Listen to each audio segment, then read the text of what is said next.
is going on, everybody, man? King Recon here. I gotta show y'all something, dude. Now, I don't remember if I said this in the last chapter reaction or in a Recon's piece or in an episode video, because it's been a long time. My memories are jumbled right now, you feel me? But I said, please, I don't care if it's on Global, on JP, it don't matter.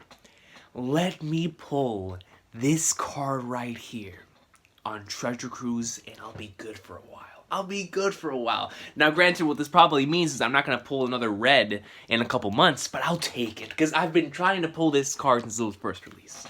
Ladies and gentlemen, I finally have in my possession on my JP Treasure Cruise, Komurasaki. Finally, after all of this time, and constant multis and summons and multis and summons. I just want Zoro's life, man. That's all I wanted. I just want to rock a team with Zoro and Komurasaki in the same squad. I'm like, for the love of Flagman, is that too much to ask? It's too much to ask. Then I get volume 93. And in volume 93, you get some more of that greatness. And I was like, please, I need it, man. I need this Hiyori and Zoro awesome sauce in my life, coach. And finally, within this banner they have where you can have like free multis on JP, constant free multis like 2 times a day or something like that, last night I finally pulled them. And I finally pulled the legend herself, Komurasaki, and I couldn't be happier because it was perfect timing. Got volume 93. The last episode I watched was the Komurasaki episode, which was absolutely fantastic. And I was like, I finally have her, dude. But we are here today, not for the Komurasaki awesome sauce. We are here today to react to the latest installment in the Wano Awesome Sauce of the best-selling manga in history.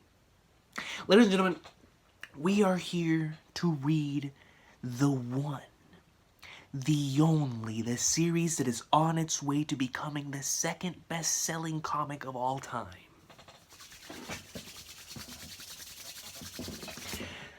One Piece, dog. You see, after not being able to yell in the first couple months of this year, that's not gonna get old for a while, man. It's really not, dude. It feels great to be able to use the vocal cords more than before. Now, before we get into the chapter, I want to let y'all know really quick that I did get spoiled on this week's cover page in regards to Pound still being alive. And man, dude, I love the decision by Oda to include this within the cover page, knowing what's currently going down with the rest of his immediate family, with like Chiffon and Lola and whatnot, of having their reunion on here as well. And this just amplifies my feeling of what I've been saying in terms of I want this cover page to have some sort of filler material within the confines of the anime, because I feel like this is something that if you're an anime only, I wouldn't want you to miss out on. If you have gone through the Bark and Whole Cake Island, you want some sort of continuation to those stories, whether they be through side quests or not, or what have you, right? And I feel like people would appreciate having a reunion between those two sisters. And eventually, if they run into Pound as well, like this cover page is now turning into one of my favorite cover page stories, just based on this alone. You know, just the magnitude of bringing back a character within the confines of the cover page. This is not new to Oda, but in terms of doing it to a character that we thought was dead, is very fascinating to do, while it's also being intertwined with the stuff going on with his family. So I'm very interested in seeing, I shouldn't even say that, I should say I'm even more interested than I was before on seeing where this cover page is going to take us, and if it's going to lead into these characters having some sort of involvement within the actually, if they leave it out of filler, and there's a legitimate moment between Pound, Chiffon, and Lola, sometime, God knows when, final arc, the arc after the one we're currently on, maybe within the comments of Onigashima, I don't know. But if there is a moment where all of them can meet each other, because Lola and Nami have to see each other one more time. There's just no way that's not going to happen. So maybe it'll happen around then that they'll find out all about this. Like, we'll see it like as a flashback through Lola's memories. I'm not entirely sure. But what I can say is that I think that there's a much now after seeing all of this, I think there's a much bigger picture to the story that has been taking place here, even more than I was originally anticipating, with them, going to Rosa and whatnot, and then of course having reunions. But now with Pound coming back, this cover page is going to take us into some very, very interesting developments, and I'm excited to see where it takes us, man. But shout out to Pound, bro. Yo, the Will of P, son. Never forget the Will of P. All right? The Will of P is strong. So let's get right into the next page right here. Right, you see Orochi. And Orochi's celebrating, man. And it says, at this moment, Orochi is dangerously complacent. Thanks to reports from his spy, Kanjuro, he knows everything that the Akazaya are up to. Right here, we get to see this bird. We're going right through the skies, holding this scroll of legend, and drops it right into Orochi's hand. His plan is perfect. The samurai's retribution has been completely headed off. No longer will he be tormented by the ghosts of the Kozuki clan. And then right here we get this really nice panel of like a thundering sky, and then right below them like the crazy waters as we see the ship of the Animal Kingdom pirates as they're heading off and setting sail. Now, what's very interesting here is this line right here. His plan is perfect. And this is what I always say when it comes to Oda and his plans, man. I don't care if it's a villain's plan or if it's a plan on the side of the heroes. No plan will ever go correctly. So when you see a plan going down on either side, once that plan starts falling apart, that makes for a good story. It feels like Oda has mastered this in terms of, introducing a plan that feels like it would be extremely exciting, and then the plan does not work, and it ends up giving us something even more exciting, right? So it's just concrete storytelling in a way that Oda knows how to execute upon that. He just, at this point, he's pretty much just telling us like, yo, these plans are never gonna work. So just expect some greatness to happen because these plans are not gonna work. You feel me? Oh, and then right here we get a really nice close-up into Onigashima. I love that double page spread that we got last week with like Onigashima and going and seeing the dragon gates are going into his mouth and the giant sword. Like, that stuff was really cool. But contrary to his belief, the raid on Onigashima begins. And right here we see Kinemon, and Kinemon, of course, transforming the rest of the party members. The rest of the party members. I just referenced the Straw Hats and the Alliance as party members. Right? See, somebody needs to take the PlayStation controller out of my hands. It needs to happen. It's getting too far. It's starting to get to the point to where there might not be any coming back from this, man. Somebody needs to use Monster Reborn on me, take me back from the gate or something, dog. This is getting ridiculous. Kinemon leads the Eastern Forces. Denjiro leads the Southern Forces. Their total manpower exceeds 5,000. Right here we see Denjiro. My boy Denjiro's looking fresh out here. We see Hyogo to the Flower and some of the rest of them right here. Lost Pirate Submarine proceeds, carrying the Akazaya Samurai under the sea. I actually did not think that we were going to see Law again until everything popped off in Onigashima, so seeing him right here is a surprise. They move about undetected, converging on Kaido and Orochi, and we're getting a concrete map. We're getting one of Oda's classic over-the-top head view maps with like the chibi-like characters. And I always appreciate this type of designs because it gives you like a good sense of where everyone is, while also giving you a really nice tool for recap material for the anime. So you already know the anime is going to utilize this very same illustration for whenever we start getting into like the deeper stuff, because eventually when all the different parties start splitting off and you start getting multiple different subsections of different factions and individuals, things for normal casual viewers and even for the hardcore can tend to get pretty jumbled together if you don't know exactly where everything is. And Oda's usually very good at separating levels on like where certain things are within an island. So like you barely do get confused when it comes to certain stuff like that. But when it comes to something of this scale, of like a Marineford, or like what we're about to get here on Onigashima, where there is so many different members and there is so many different characters, it does not hurt to include an illustration like this to tell us where all the different factions are at all points in time. So I always appreciate that type of stuff.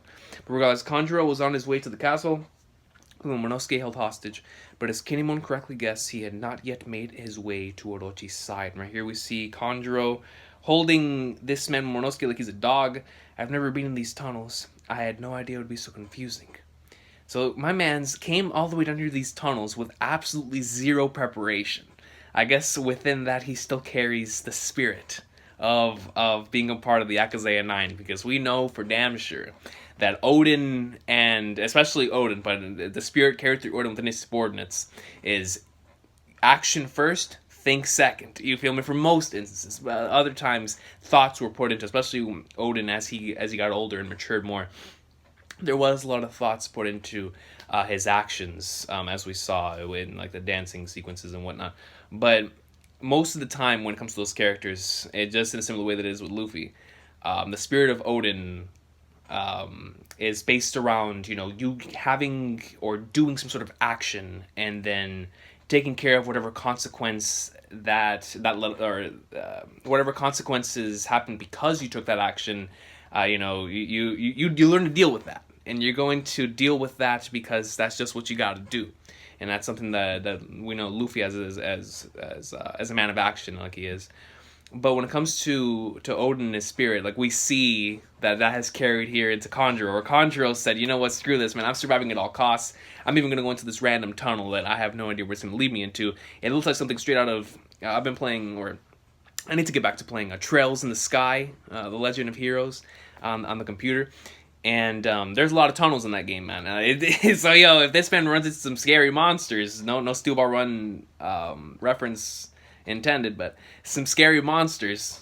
Actually, no, all the Steel Ball Run any Steel Ball Run reference that you can sneak into a video, we'll take it. So all the scary monsters that you can possibly put into this thing, I'll take it, man. You know, it's Onigashima, dude. You might as well put in all the monsters and ruby weapons and Knights of the Round. Just put them all in here, Skip. Who cares?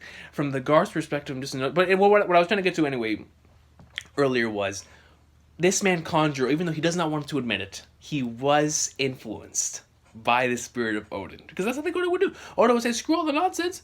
You know, I don't know where I'm going, but I'm going to survive. And we'll worry about that secondary. So it's just, you know, action, and then you take care of what happens afterwards. You know, whatever consequences come from that action. You know, we'll take care of them there. But anyways, from the guard's perspective, I'm just another one of the enemy samurai. I don't have time to deal with them.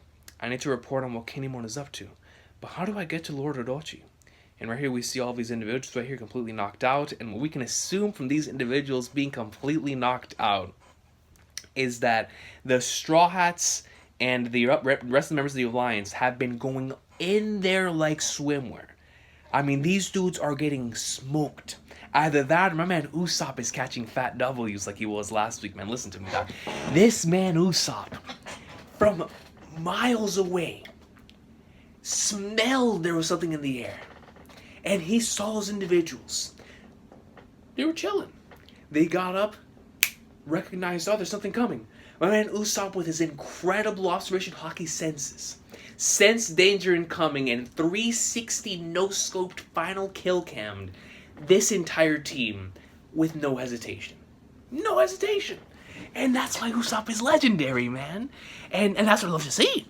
You know, when I saw those panels, man, I was marking out. I saw a lot of you in the comment section as well. Like, you're marking out, bro. Like, listen, any type of content where Usopp can 360 no-scope, folks, it's the best type of content, man. You feel me? Like, yo, a second to Luffy wearing a coat, but, you know, you feel me, dog? Like, anytime the Straw Hats get to be in the natural environment where all of them can shine and prosper, it makes for some great things, man. It really does. And we see that even Momonosuke right here even sees the blade, and he's looking up. He's like, he sees the individuals. He looks at Conjuro, and he looks back down. He's like, well, Flagnard. The enemy still doesn't know that an army of over 5,000 is bearing down upon them. And we see that they're still cheering and celebrating here.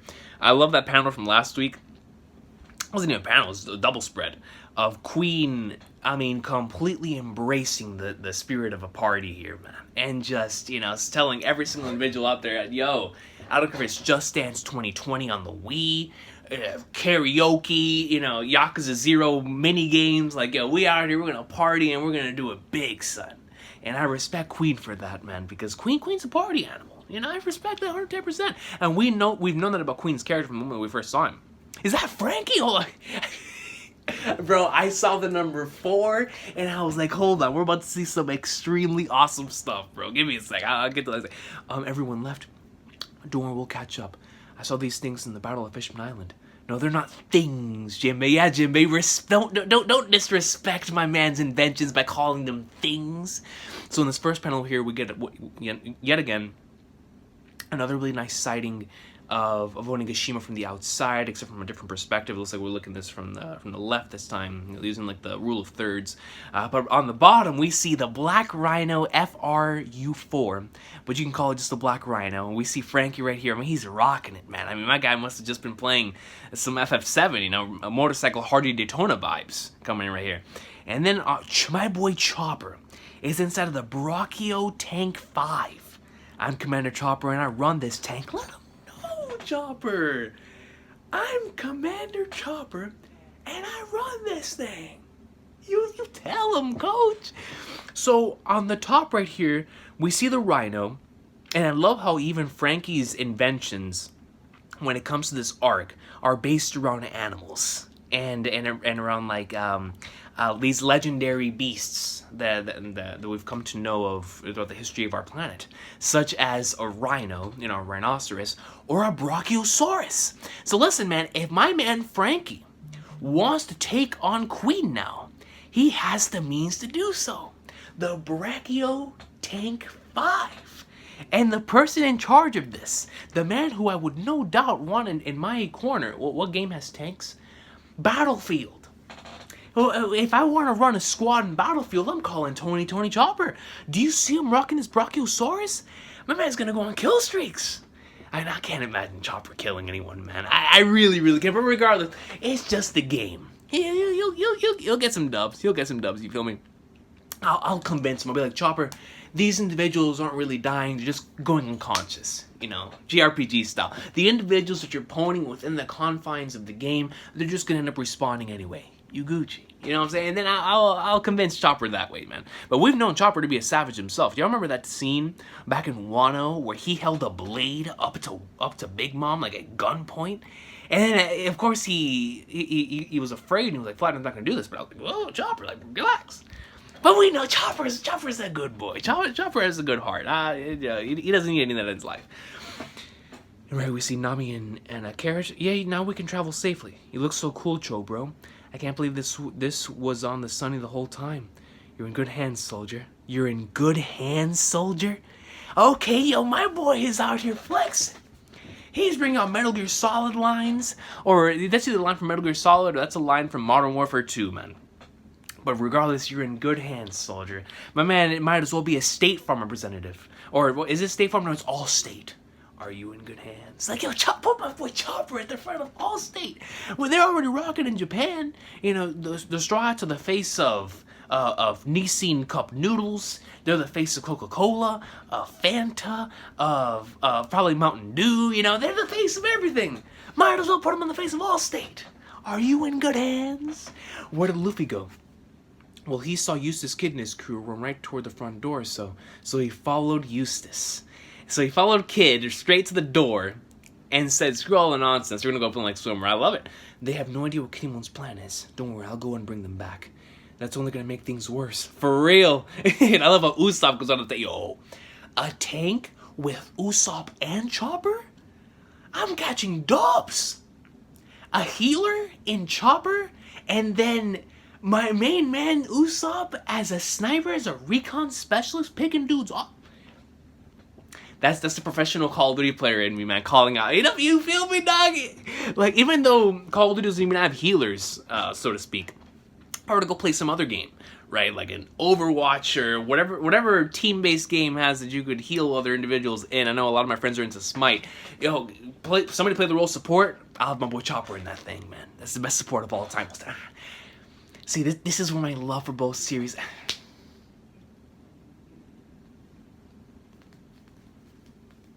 Chopper's the best support of all time, man. Aerith. Well, regardless, we move. But then Roronoa Zoro said, Luffy's going to make things worse, I'll go stop him. So not only did the king go out and say, they don't know what Kinemon's plan is, I'm gonna go stop them. But now you have Zoro. The same individuals that earlier on this arc, these two people, went on about their way they knew of a plan, and they said screw the plan and did their own thing. Now these two individuals are gonna go stop Kid from going about what they're about to do, knowing damn well what's gonna happen is that Luffy and Zoro and Kid are gonna knock down that door, and they're gonna go, yo, what's good? What's Gucci? You know what I'm saying? So he's only gonna get lost. I didn't even think about that. I didn't even think about the fact that Zoro's not even gonna make it to Luffy. Zoro's gonna get so lost, he's gonna end up where Law is on the complete other side of the thing.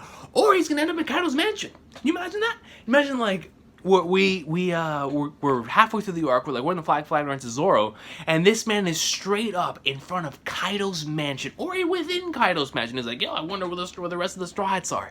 And this man is chilling, either in Kaido's mansion or right next to like a massive poneglyph or something, right? Can you just imagine that? And I can see it. You know, Zoro getting lost and he runs into something absolutely insane. Can you imagine, dude? Can you imagine this man Zoro running into, so there's some craziness going on in Onigashima, and out of nowhere you see like these blood trails being left behind. So like, yo, what in the flagnards is this? So you see these blood trails, right? And they're small little blood trails because you know that this man is, he doesn't kill individuals, he heavily injures them. So you see this massive onslaught of blood trails and individuals, and you see bodies and bodies and bodies and bodies. And I don't know who it is that would find them for comedic purposes, probably Sanji. But Sanji is going to go on his own thing. So somebody else will find Zoro. And so they're following these bodies. They're following this trail of blood. And at the end of the trail of blood, you see this man Zoro saying, yo, man, like what we got going on? Coach, like, I can't find the straws. I can't find anything. And like right there in front of him is this massive, like, glowing poneglyph.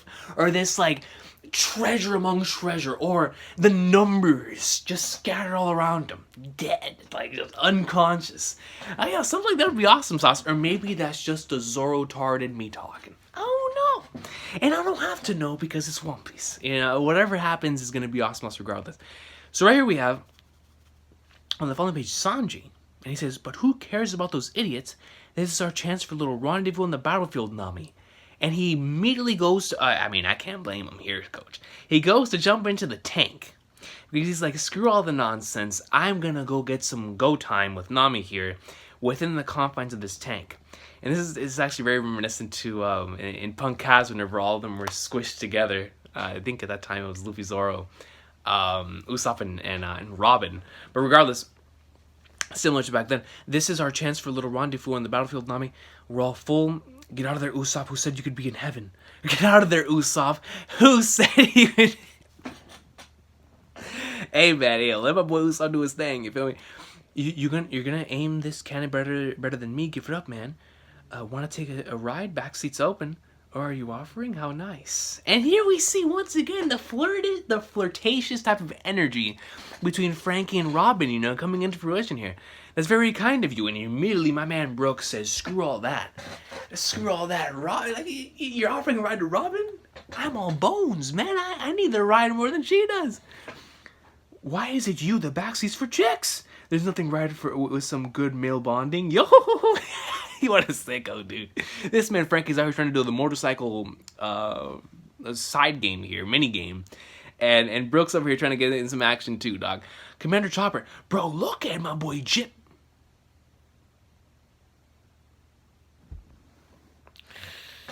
Oh, man, dude.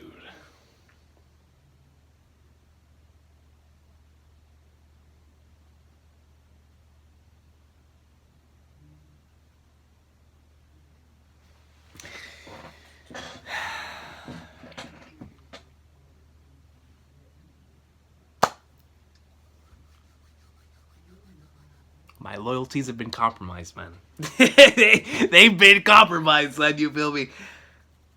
I've been pro Nami on this channel for many, many years. But this is something serious right here, dog. This is something serious. Oh, man. Commander Chopper, let's fall out and dock up at the rear of the island. Over and out. And here you have this man Chopper, crying at the sight of this greatness. Hey, Robin, come up here and sit with me. No, thank you. Sanji's over here fiending. No, thank you. And here together with Jinbei. See, Jinbei has priorities straight. My boy's out here looking fresh. Bro, Robin looks absolutely fantastic, dude. Like, all thirst aside, Robin genuinely rocks this outfit like tenfold, dude. The top of the tank is bound to get dusty. Let's just walk. You folks are as lively as ever. But when everyone is worked up about fighting, the key will be having someone who can calmly observe the state of the battle. What a mature point of view. It's good to have you with us. And Robin's like finally an adult. Like finally as someone who I can adult with all these other children. Like Frankie has as the mind of like a 12-year-old or a 14-year-old most of the time. Every single other individual almost always acts like an idiot most of the time. Nami's the only one that has a brain, but even she gets involved in childish antics. Robin is like finally another mature human being whom I can calmly discuss and analyze scenarios with. You know what I'm saying? Like, she's probably ecstatic. Like, thank God this man joined, dude. Yo, Jinbei is rocking this uniform though, bro. My boy's looking mad fresh. He's got the shoulder pads. Like, my man is a linebacker. I want to make myself useful for my first battle for the crew. Oh, man, dude. See, that's the emotional side. Let's give it up. I want to make myself useful for my first battle on the crew, man. His first battle with the squad, dude. This is double spread. Yo! You have a panel with the Toby Robo in front of Kaido, son. Hey, all of you. Hey, all you people. Eek! It's Master Kaido himself. What an honor. And Ulti's fangirl at me. She was like, yo! What an honor. Kaido-sama. Ever so long time no see. You know that's not how a fancy lady actually talks, right? Are you enjoying your drinks?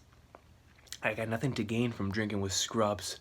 I only want to drink with you, Kaido. Aye, Chief, this man has said, yo, I only want the best of the best. Sure, sounds good. Well, I'll go to the hall later. Bro, why is Kaido's sake cup bigger than all of these individuals, dude? Yo, let's put into perspective how huge Jack is. Look at Jack. This man Jack is massive, dude. Today is all about mingling freely. Is that my boy Who's Who? Yo, why is I'm forgetting his. Let me pull up the last chapter because I was so enthralled by Who's Who. I forgot the name of the fishman here. Let me go back to the last chapter. Sasaki. How could I forget Sasaki? I'm a fake Gintama fan, man. How could I forget Sasaki? Somebody take away my Gintama privileges. This man Sasaki is out here rocking a Hokage cloak, bro. I mean, look impressive. You see what he's rocking? Man's look like he's rocking the Hokage cloak. And this man, flipping Flagnard's. See, I'm starting to forget things here, man. Regardless, we're gonna move on. Page 1. See, I'm forgetting everything here, man. See, this is what hiatuses do. Where I start forgetting things that I should obviously know. But you know what, man? If we're live, we're in action. Who gives a flying Flagnard, bro? So page 1 is out here looking like he's rocking the dude from Hunter x Hunter. You know what I'm talking about, man? From the Zodiacs. He's looking straight up like him from the back. Because I was planning to introduce you to Lin, but she's still changing. She's still changing? What is this? A side quest in a video game, dog? We can do that later. But while we've been carrying on, something's come up. That's why you were forced to wait. Come on, get it together already. And now Ulti, instead of over here stating, you know, it's like, you're getting two sides here. You're getting the side where like, she's completely fangirling over Kaido. Page 1's like, yo, get your act together. And now she's like, come on, dog, get it together. Wait here. I ain't waiting all day. Like, I'm on a contract. I'm being paid by the hour. You feel me? And Page 1's like, knock it off. I know. But the thing is it wasn't me who summoned you here. It wasn't Kaido. Who asked for us then? It was me. Who is this?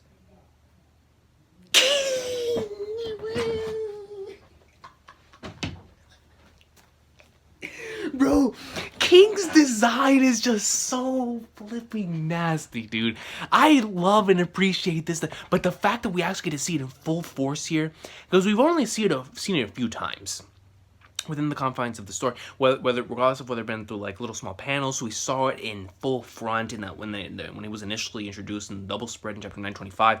But yo, he looks so fresh here, man. I mean, he's rocking the wings, dude. Rocking them wings. Yeah, he has a fire design, man. No pun intended. I called for them, Kaido. King. You can just imagine like his menacing voice just very slowly. King. It's just like back whenever I first read Marineford, and I was imagining how like Whitebeard and Garp and them like have their interactions, and I always imagine like Whitebeard singing it in the same way he did in the anime. Garp. You know, this is very slow. Garp. You feel me? So like it's like that. I can't wait to see how Kaido says in the anime. Kingu. You know, it's mad slow. King, this was your idea? And here we have Who's Who and Sasaki. That's right, some of you wouldn't bother to show up if you knew that ahead of time, wouldn't you? Who's Who? Sasaki. Yeah, you got me. You're formerly of captains of your own pirate crews. I know that you're angling for a spot among the lead performers. This organization is a meritocracy. Climb the ranks with skill. Of course, we're aiming high. Shut up and stay in your place. Hey, knock off the fighting. This is a celebration. Shut up, King. Why did you summon them? I summoned them because I got tipped off about your problem. I thought they might be needed. That's a good point. Bao Huang. Reset the day's schedule. When I first saw the name Bao Huang, I thought I was reading Kingdom here for a sec, dude. Bao Huang, reset the day's schedule. Yes, sir.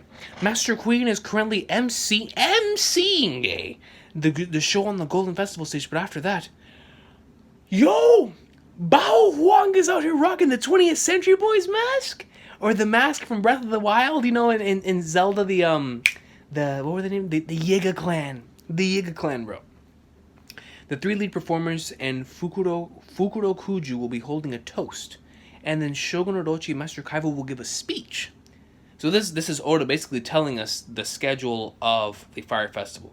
So Queen is going to be emceeing the show on the dance floor, what's going on. And then after that, there will be a toast, and then what follows directly after that will be a speech.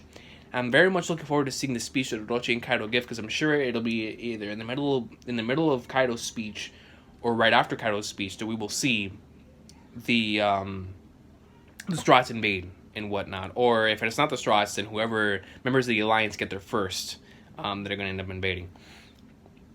And right here we get to see Bao Huang, the Flying Scroll Smile Fruit. I cannot get over the fact that this individual is from the Yiga Clan. Seriously, I mean, Yiga Clan, 20th Century Boys, I mean, friend, I don't know, Skip. And upon the arrival of the Big Mom pirate ship, we will have Master Kaido and Big Mom join together to formally announce the world's strongest pirate alliance. So what we're going to have here is Kaido giving a speech announcing the alliance between Big Mom and Kaido. That's going to be menacing, coach. I mean, just imagine that. No wonder Big Mom wants to look fresh. She wants to look fresh for Kaido, yo. She wants to come out here looking gang, you know, mad fresh, you know? Okay, Big Mom, I see you. She's trying to have another Katakuri. To formally announce the world's strongest pirate alliance. Following that, Master Kaido will have a very important announcement. That is all. A very important announcement. That's got to do with this kid. An important announcement is like you play Koi, Master Kaido. It's ever so annoying.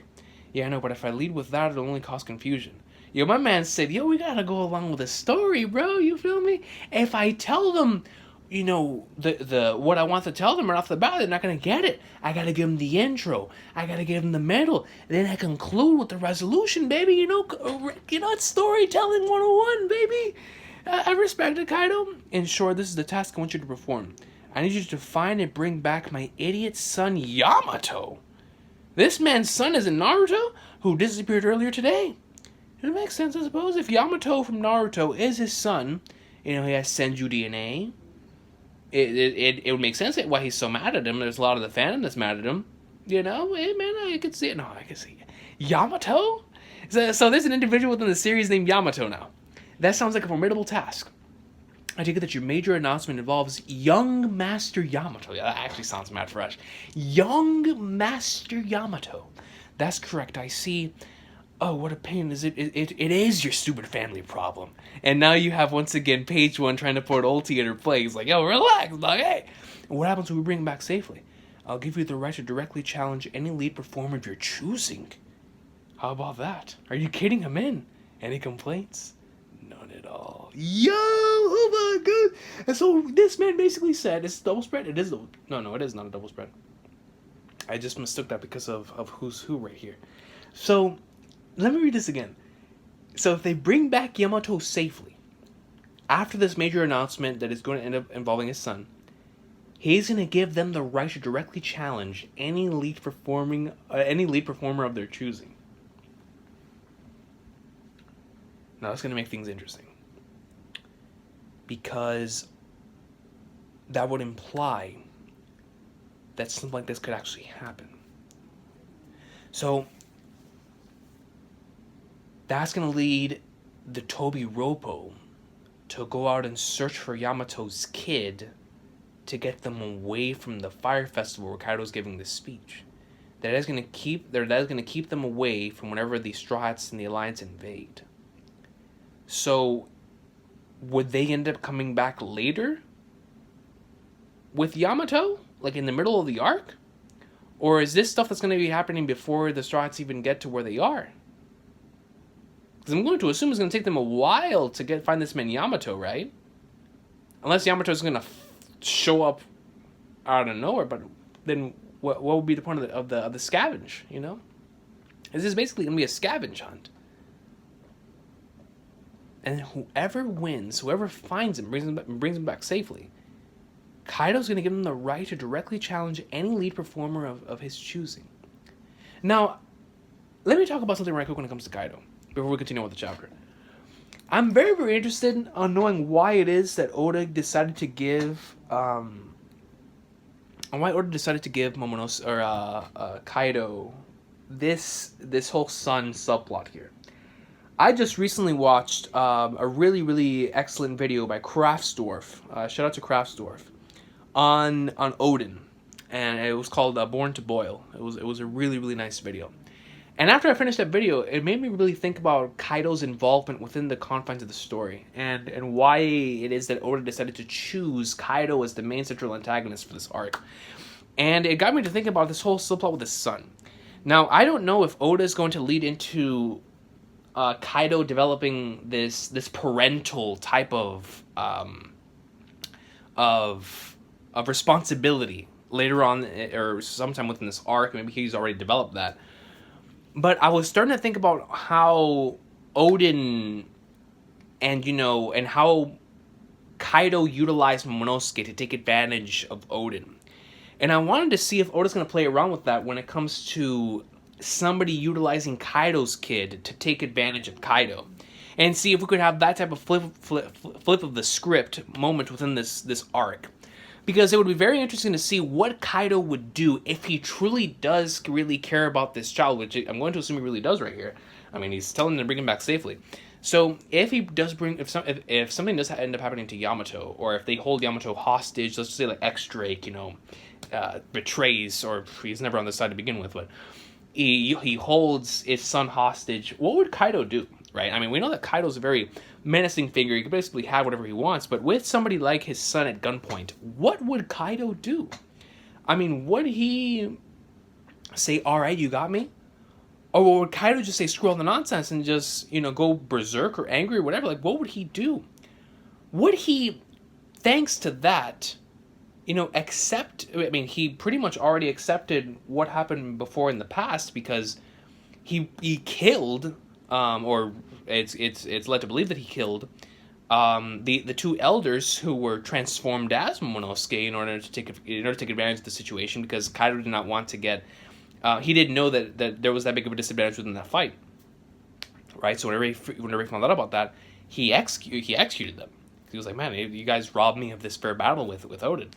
So I'm curious on if a situation like that is going to happen with Kaido, right? In Kaido's kid, where we could have a flip of the script. But regardless, that's just a thought that I had, and I'm interested in seeing if Oda's gonna, because I've just been trying to think of about a moment or a scenario that is gonna cause why it is that Kaido's child is being introduced here, when he's being introduced, because it has to do with something. right? I don't know if it's gonna be with post Wano where Kaido learns, the true love of a parent and comes to take on Yamato, and they end up living directly after this. Maybe he retires as a pirate after all of this, and then maybe his son will be the reason why he wants to continue living. He finally found that reason for life and no longer wants to die.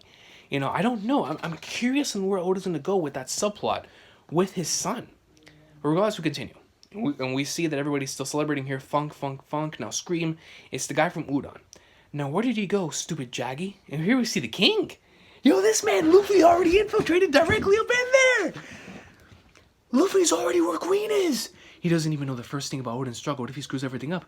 Hey, have you seen Jaggy? Jaggy? Who? You gotta love Luffy, bro. This man is in dead center in the middle of enemy territory. And he's over here asking around, who's Jaggy? Have I seen you somewhere before?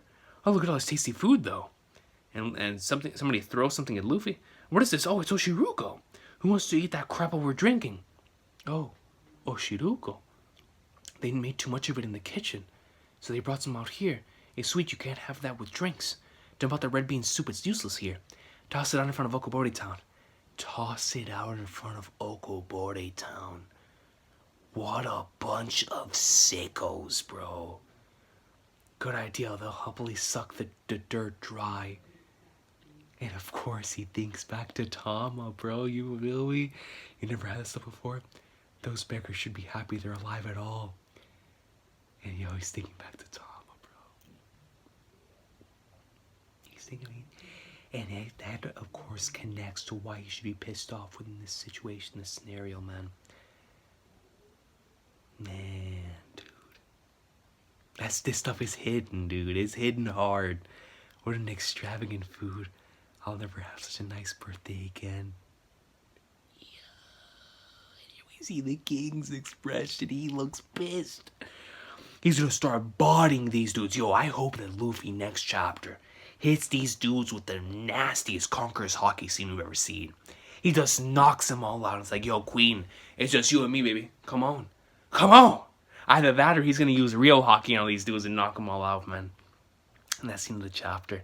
Yo, what a chapter of One Piece. And the thing is that this chapter didn't even feel all that, grand or huge in the grand scheme of things, right? Especially compared to the chapters we've been getting just recently. This was a rather tame chapter. It actually kind of felt like a recap chapter until we got to the later portion of it. But we got so much content to really talk and speculate about here that I'm very, very fascinated about it. Number one, about this entire situation right here leading up with Kanjuro and Momonosuke, right? So when they eventually meet up once again to Orochi, will Kanjuro even get to Orochi? We have no idea if he's actually going to be able to make it to make it there. So I'm wondering where this all is going to lead us here with Momonosuke and Kanjuro. Where is that going to take us? They have no idea that this army is coming down upon them. And then also within the conflict, now this stuff right here is just precious. This man Frankie tells Jinbei that they're not things. He brings the Black Rhino FRU-4 and the Brachio Tank 5. And then of course we get some more scenarios here. As we know for a fact that Zoro didn't meet up with Luffy now, so Zoro definitely got lost. But I'm looking forward to seeing where it is that Zoro actually ended up in within the confines of this arc, because now, when are we going to get a panel with all of them together again? I'm going to assume it's going to be probably now at the end of the arc, right? Everybody's going to be separated. But now everybody's splitting off into their own factions.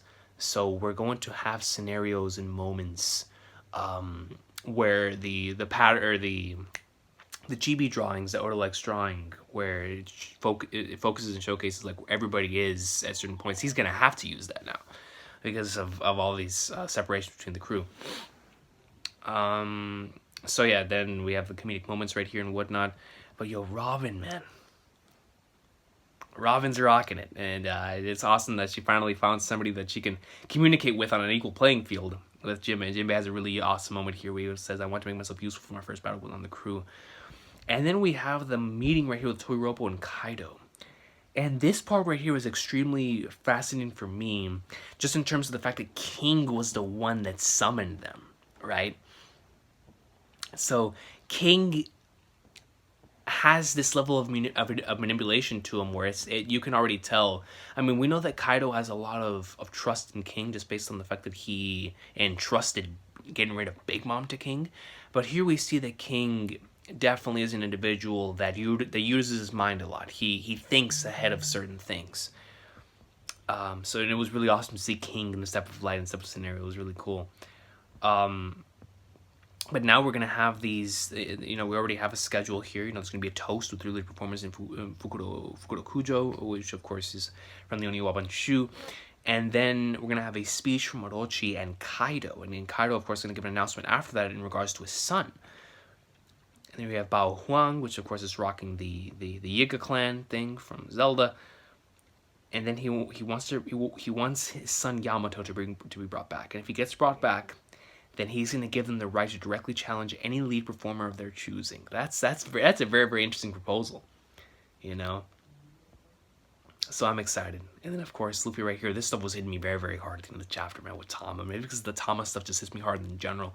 But it really brought tears to my eyes, man. And then here seeing a pissed off King. I can't wait to see what Luffy's going to do next chapter. Because you can already tell he's either going to flex his Conqueror's Haki or he's going to flex his Rio Haki. He's going to flex Haki. He's going to flex his greatness. I know we don't have a chapter this week, so I definitely look forward to reading the continuation of this within the next time that we're able to do this, man. One Piece greatness. Felt so good to sit down and finally get to read this chapter. Yesterday was a really, really long day. So long, in fact, that I was still feeling the after effects today, man. It was just craziness, which is why I didn't have a lot of energy. But I was as the chapter went on and progressed, that energy naturally came back because it was just the content provided, man, and just being with the Straw Hats. Awesome stuff, man. It's just great to have all of the Straws together in chapters again, man. But then all the craziness and greatness going down. But once again, my main central takeaway from this, aside from what Luffy's about to do here, is this whole subplot with Kaido and his son, man. Like, I'm really, really curious on where Oda's gonna take that. Like, what is it all gonna mean in the end? Like, why introduce it? Oda doesn't introduce everything for no reason, you feel me? So I'm excited, man. And a pissed off King always leads to awesome situations and scenarios. Can't wait, man. Can't wait to see where things are gonna go from here. And of course, as we head towards the insanity that is gonna be Onigashima, man. I will see y'all next time. Have an awesome day. One Piece greatness. Let me know what y'all thought about this week's chapter in the comment section down below. And please let me know if I missed anything or misunderstood anything in the comment section. I always appreciate the type of stuff because upon first read, I always go back and reread the chapter what in the middle of like rendering the video and whatnot. But it's always nice to get some clarifications in the comment section. So if you have anything to add to this week's chapter, I would most certainly appreciate that, man. And on this road to 10K, I can't believe we're about to hit 10K here on the channel, man. That's absolutely crazy after all these years. But I'll see y'all next time. Have an awesome day. One Piece greatness. Can't wait to see what the King's gonna do when we get back with the awesome sauce, man.